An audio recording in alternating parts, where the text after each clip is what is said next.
अगर आप भी यकीन बैच के स्टूडेंट हो और अपने आप पे डाउट कर रहे हो कि आपका नीट 2024 में सिलेक्शन होगा या नहीं होगा, तो आप बिल्कुल सही जगह पे हो। My name is Praveen Pratap Singh, currently first year MBBS student at KGMU Lucknow. मेरा नीट में स्कोर 695 आउट ऑफ 720 आया था, उसी के साथ में ही रैंक आएगी 525। मैं भी यकीन बैच का स्टूडेंट था। मुझे भी एंड में बहुत सारे डाउट्स आते थे कि क्या होगा, कैसे सिलेक्शन होगा, कैसे सिलेक्शन नहीं होगा। अगर मैं अपनी बात करूं तो मैंने सिर्फ यकीन बैच को फॉलो किया, किसी और कोचिंग सेंटर, किसी भी ऑफलाइन कोचिंग का या किसी भी ऑनलाइन कोचिंग का सहारा मैंने नहीं लिया था।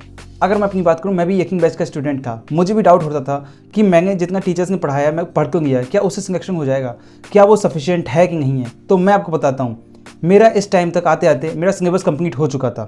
बचा क्या था? Revision, mock test.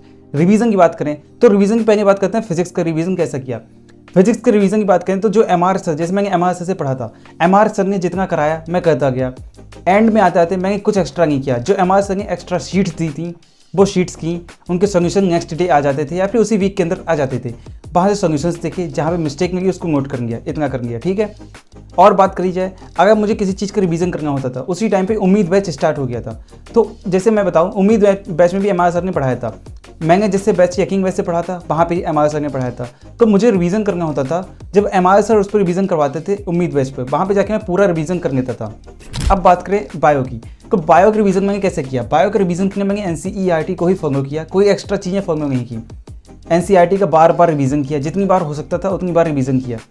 इसके कोई नोट्स मैंने नहीं बनाए थे, सिर्फ एक मेरे पास PDF थी, उसमें कुछ क्वेश्चन शॉर्ट किए हुए थे, सिर्फ वही मैं पढ़ता था अगर पढ़ना होता था। नहीं, मैक्सिमम टाइम्स में NCERT का ही रिवीजन करता था। केमिस्ट्री की बात करें, केमिस्ट्री में मैंने क्या किया? केमिस्ट्री में इनऑर्गेनिक केमिस्ट्री सिर्फ NCERT से रिवाइज की। फिजिकल केमिस्ट्री की बात करें तो फिजिकल केमिस्ट्री सिर्फ फॉर्मूले बेस्ड मैंने रिवीजन किया था। जो मेरे पास फॉर्मूले थे वही रिवाइज किए थे, जो कि सर्विस सर द्वारा दिए गए थे। और बात करें ऑर्गेनिक केमिस्ट्री की, ऑर्गेनिक केमिस्ट्री में कोई मेरे पास ऐसे खास फॉर्मूला शीट्स नहीं थी जो कि पंकज सर द्वारा बनाई गई थी। वही मैंने अपने पास बनाई थी नोट्स शॉर्ट फॉर्म में, या फिर पंकज सर के नोट्स थे PDF नोट्स, उससे मैंने रिवाइज करना स्टार्ट कर दिया था।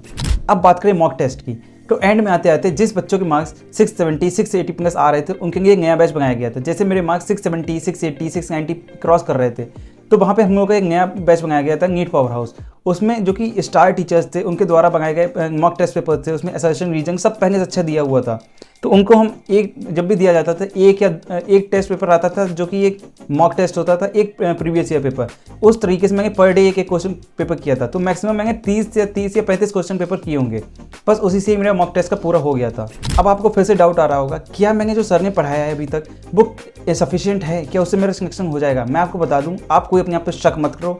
आपने अपने आप पे शक कर लिया तो आपकी प्रिपरेशन अभी जीरो हो जाएगी। अगर आपने अपने आप पे विश्वास नहीं किया, आपको जो भी पढ़ाया गया, किसी टीचर ने पढ़ाया, वो सफिशिएंट है। आप उसको एक बार रिवीजन करो अच्छे से, और खासकर NCERT, खासकर बायो की NCERT, उसके अलावा आपको कहीं नहीं जाना है। आई होप आपके सारे डाउट्स यहाँ पे क्लियर हो गए होंगे रिवीजन, और आपको जो डाउट हो रहा है अपने ऊपर इस चीज़ को लेकर, अगर आपका अभी भी कोई क्वेश्चन है तो आप कमेंट सेक्शन में पूछ सकते हैं।